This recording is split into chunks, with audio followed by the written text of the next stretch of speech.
গোলাম রাব্বানীর মতন ব্যক্তি সন্ত্রাসী, যিনি অবৈধভাবে ডাকসুর জিএস, তো এই অবৈধ ব্যক্তির বিচারটা হলো, যেহেতু সে ভারতে পালিয়ে আছে, তার পদ বাতিল করা, তার অবৈধ ছাত্রত্ব বাতিল করা, এবং এটিই ন্যায় বিচার। বিশ্ববিদ্যালয়ের যে ভিপি জিএস এর তালিকা ডাকসু ভবনে রয়েছে, সেখানে কিন্তু আপনার যারা সাবেক ভিপি জিএস তাদের নামটি রয়েছে। তো আপনারা কি চান যে এই ধরনের একজন সন্ত্রাসী, যিনি অবৈধভাবে ডাকসুর জিএস নির্বাচিত হয়েছিলেন, তিনি তো শিক্ষার্থীদের ভোটে নির্বাচিত হননি, একদিকে তিনি তার ছাত্রত্ব অবৈধভাবে নিয়েছিলেন, অন্যদিকে তাকে অবৈধভাবে ঘোষণা করা হয়েছিল। তো এইটা তো আসলে আমার জন্য অসম্মানের। যেখানে আমরা নির্বাচিত হয়েছিলাম, সেখানে আমাদেরকে নির্বাচিত ঘোষণা না করে গোলাম রাব্বানীর মতন ব্যক্তি, যিনি প্রকৃতপক্ষে শিক্ষার্থীদের ভোটে নির্বাচিত হননি, তার নাম ওই জিএস বা ভিপিদের সাবেক যে তালিকা রয়েছে সেই তালিকায় থাকবে, সেটা আমি কোনোভাবেই গ্রহণ করতে পারি না, মানতে পারি না। এই জায়গা থেকে আমি আবেদন করেছিলাম তদন্ত কমিটি, তারা তথ্য প্রমাণের ভিত্তিতে তারা সিদ্ধান্ত নিয়েছে যে গোলাম রাব্বানী তিনি অবৈধভাবে ভর্তি হয়েছিলেন এবং তার জিএস নির্বাচিত হওয়ার প্রক্রিয়াটি এটি ছিল অবৈধ। তার মানে কি? তার মানে তদন্ত কমিটি তারা তথ্য উপাত্তের ভিত্তিতেই তারা এই সিদ্ধান্তে উপনীত হয়েছে যে গোলাম রাব্বানী তিনি অবৈধভাবে ভর্তি হয়েছিলেন এবং তার ডাকসু পদ এটিও ছিল অবৈধ। তো এই অবৈধ ব্যক্তির জিএস পত্র থাকতে পারে না।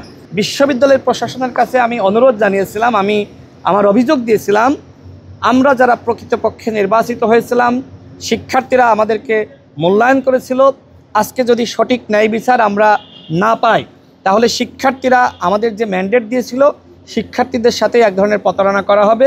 সুতরাং আমাদেরকে অবশ্যই মূল্যায়ন করা উচিত। মানে অন্তত এই বিষয়টি যদি একটা দৃষ্টান্ত হিসেবে উত্থাপিত হয় যে এত বছর পরেও গোলাম রাব্বানীর জিএস পদ বাতিল হয়েছে এবং যারা প্রকৃতপক্ষে নির্বাচিত হয়েছিল তাদেরকে বিশ্ববিদ্যালয় প্রশাসন মূল্যায়িত করেছে, এর মাধ্যমে বিশ্ববিদ্যালয় প্রশাসনের উপরে শিক্ষার্থীদের, আমাদের শিক্ষকদের, সারা বাংলাদেশের মানুষের এক ধরনের আস্থার জায়গা তৈরি হবে। আমি মনে করি আপনারা সাংবাদিক ভাইয়েরা, আপনারাও চান যারা অন্যায় করেছে তাদের বিচার হতে হবে। আর সেই বিচারটা কি?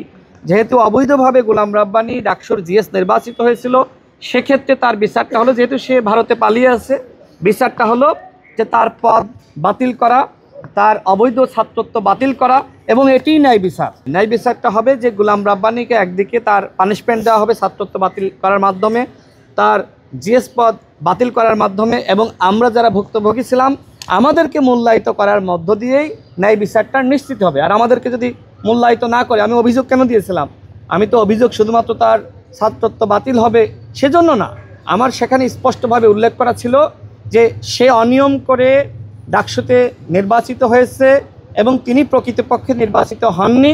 মূলত শেখ হাসিনার নির্দেশনায় তৎকালীন ভিসি আখতারুজ্জামান তার নামটি ফজরের আজানের কাছাকাছি সময়ে বা ওই সময়ে তার নামটি ঘোষণা করে।